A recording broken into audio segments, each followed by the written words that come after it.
Je fais cette vidéo pour une personne qui a du mal à se pardonner après une erreur qu'elle a faite ou alors après une déroute qu'elle a vécue dans sa marche avec Dieu.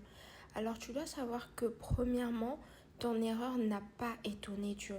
Il savait que tu allais faire ça. Pourtant, avant même que tu ne sois formé dans le ventre de ta mère, il dit qu'il te connaissait déjà. Avant même ta naissance, Dieu t'avait déjà choisi. Avec les erreurs, avec cette erreur-là que tu as faite particulièrement, tu étais quand même le choix de Dieu. Donc rien qu'à cause de ça, tu dois savoir, oh, Dieu m'avait choisi en dépit de mes erreurs. Dieu m'a pardonné en dépit de mes erreurs. Alors moi aussi, qui suis-je pour ne pas me pardonner? Qui suis-je pour penser que ça aurait pu arriver à tout le monde, sauf à moi. Je suis un enfant de Dieu, j'ai fait un faux pas. C'est vrai que j'aspirais à ne pas passer par un chemin comme ça, mais j'y suis passée. Alors Seigneur, accorde-moi la grâce de me relever, accorde-moi la grâce de me pardonner. Ensuite, tu dois prier pour que Dieu te donne une bonne perception de toi-même.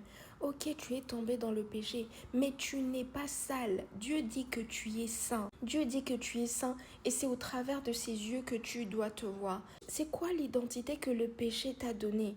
Quelle est cette identité qui est en train de sonner en toi et qui est comme en train de faire comme si ton erreur, c'est vraiment quelque chose qui était vraiment irréparable.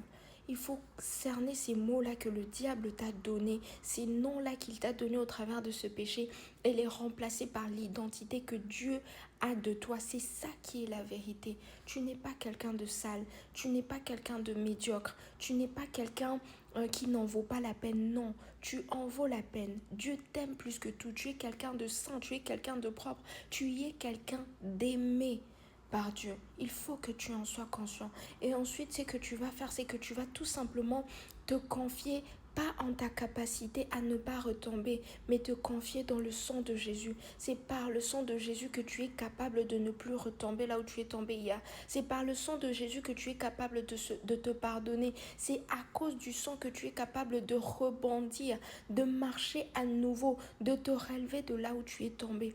Alors, invoque le sang de Jésus sur cette blessure intérieure que tu as à cause de cette erreur que tu as faite et dis, Jésus, je me confie en toi. Accorde-moi la grâce de me relever, accorde-moi la grâce de me pardonner, accorde-moi la grâce de rentrer sur le bon chemin. Et tu vas voir que peut-être que ça se passe maintenant pendant que je suis en train de parler. Peut-être que pour toi, ça va se passer dans une heure, dans une semaine. Mais je t'assure, dans très peu de temps, si tu appliques ces conseils, tu vas voir que tu vas te relever et tu vas voir vraiment que Dieu va faire quelque chose d'extraordinaire encore avec toi. Tu n'es pas une personne de seconde main à cause de ton erreur. Dieu a pris ça en compte quand il était en train de te créer et de te choisir. Et je t'assure que avec ton erreur, il va pouvoir faire encore quelque chose de différent, quelque chose qui va édifier les gens. Relève-toi, pardonne-toi, invoque les sons de Jésus, vois-toi comme Dieu te voit et tu vas voir comment ta vie va aller de gloire en gloire conformément à la volonté de Dieu. D'accord? Demeure béni.